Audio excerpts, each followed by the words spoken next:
I'm so glad you. This is our lodge, and we have all our programs and meetings right here in this room.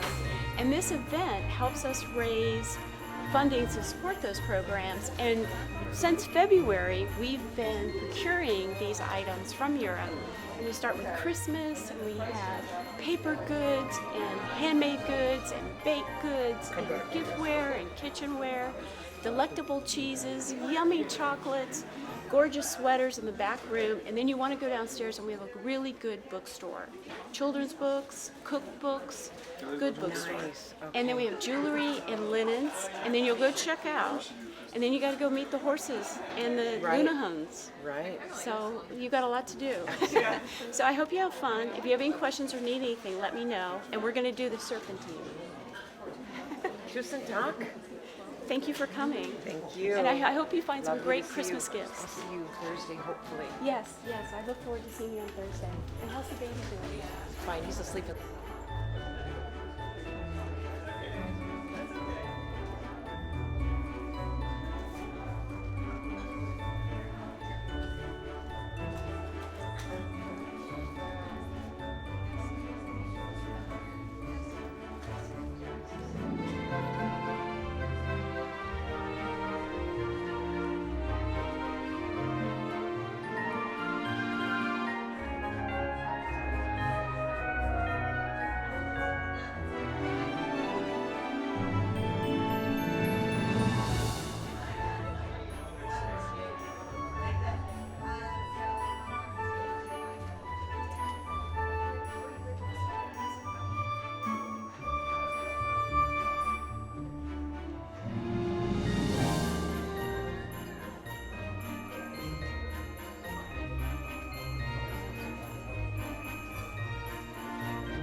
fun with that.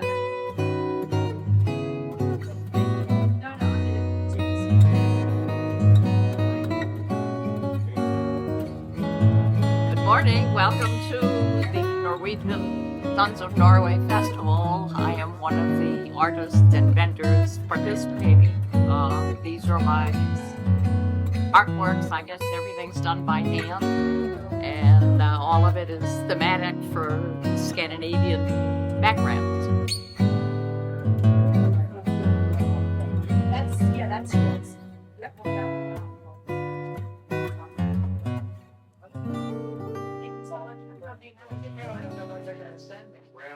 So it's a matter of.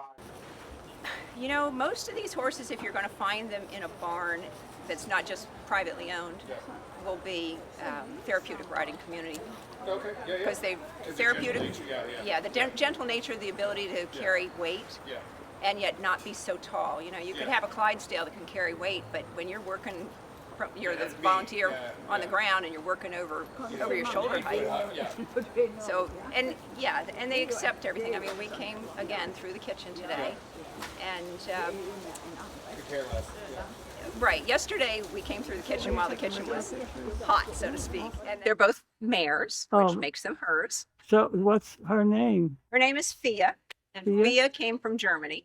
Oh, really? Her sire was he was an import from Norway to Germany. And when I went to that stallion show, I met the breeders there, and they were friends of some friends of mine here. So I stayed with them, and I told them I wanted a white filly. When I was living in England at the time, and I said, we're getting ready to move back to the States, and I want a white filly, and that's what souvenir I want. And they said, well, we've got a few at our farm. So I went right before leaving England. I flew to their farm in Germany and spent a weekend. And they had a couple of white fillies on the ground, but she's like, no, you don't want that one. And then there was one that was very, very nice, but also very shy. And I said, I can't deal with a shy horse. I want something that's outgoing. And she's that one. But I never even saw her. They because she wasn't born yet. I moved back to Wow. the States, and they called me a month or so later, and she says, I think your foal was just born. Wow. So had to wait for 11 months to get her because they can't import them before 10 months, and then a month in quarantine. And then I went and picked her up. Bella came out of South Dakota from a very nice Norwegian couple. The last name was Chorsvig. And they had 50 horses at the time because they were breeding. And she was for sale, and I was looking at her for sale online while I was still in England. And I thought, something attracted me to this particular horse. And so, you know, I was watching her for 6 or 8 months, and she's still there. She waited for me. So again, I called them, and I arranged to go up there, and I flew up to North Dakota and had to drive into South Dakota. And I'm driving along going, I hope this car doesn't break down because there's nobody. I'm on an interstate and there's nobody. So I found them in their farm, and we got to tour around. And the lady actually had a half sister to this one that had been imported several years before, and she had bought it from someone else. And I just waved this under your nose a little bit. Would you like to work? Would you like to do some work? Well, she knows they're in play now. All right. Oh, yeah. Back up for me. How much? Right here. Now, Bia, you ready? Ta-da! Oh, wow. Lucky girl. Where's the carrot? You know? There you go. Good girl. Now this one's over here. It's like, hey, wait a minute. It's like, wait, what's she doing? All right. Oh, she's sorry. She'll throw these things at me. Do you want to go home now? Are you ready to go home? Come on, you can go. Are you ready to go home? Thank you. We haven't done this in a very long time. There's a carrot. You're going to stay here and talk to these people today for a little while. Stay here. Yeah, that's a good idea. Good. Good girl. What else can you do? You- Yeah, normally I have equipment with me, but That's okay. she does equipment. She walks on bridges and teeter boards and Oh, wow. stands up on a platform. Tell us again, you told us yesterday about a Spanish ritual with a big stick and you ride her. Oh, well, I would direct you to YouTube, and the word is a Spanish word, garocha, Garrocha, and it is it's an art form now, but it's actually what the bullfighters, not the bullfighters, but the people who actually work the livestock. So those bulls and even the cows are very aggressive. So they carry a long pole, and it's got a point on it, but it's to keep they want to move the cattle around, but it's to keep those cattle from goring you or the horse or something.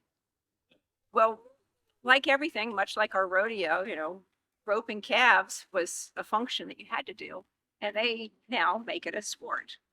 Well, with Garocha, these people would take these poles and they will, you plant it in the ground, and then you might ride in circles. You have to ride with one hand, which is an art form in itself. And there's ways of twirling underneath the stick with your horse. Oh, wow. Oh, it's beautiful, and it really helps the horse and the rider. I mean, I love doing it because it's just fun. But you move around, and when they're really good, they're galloping around, stopping and doing these twirls and pirouettes and all kinds of things. But there's now a very popular horse sport that has just come in the last 10 years. But again, it comes out of the bullfighting people because they need a horse that's very handy. And if you've ever watched a horse in a bull ring move away from a bull sideways, and you've got to have a horse that knows where its feet are and knows where that point of that horn is, but is still willing to be in there.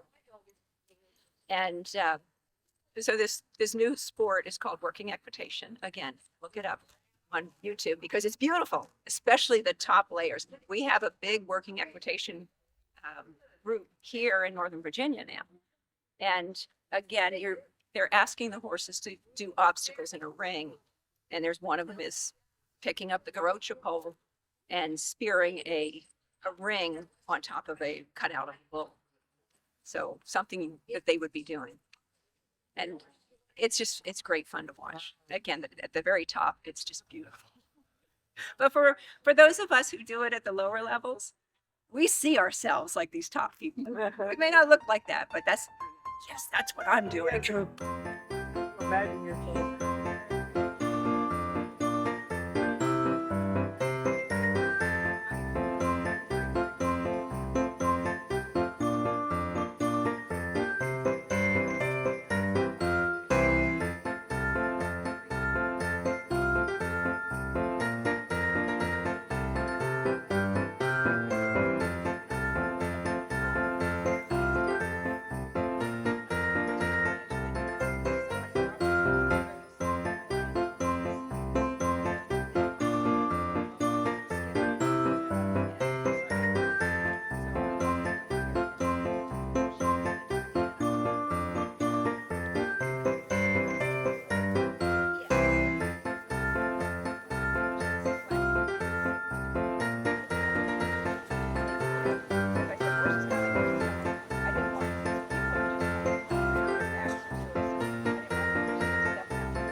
They Right. look pretty similar. So after this, there was no genetic pool, so they developed a thing with their intestines, so they can't get too much fat.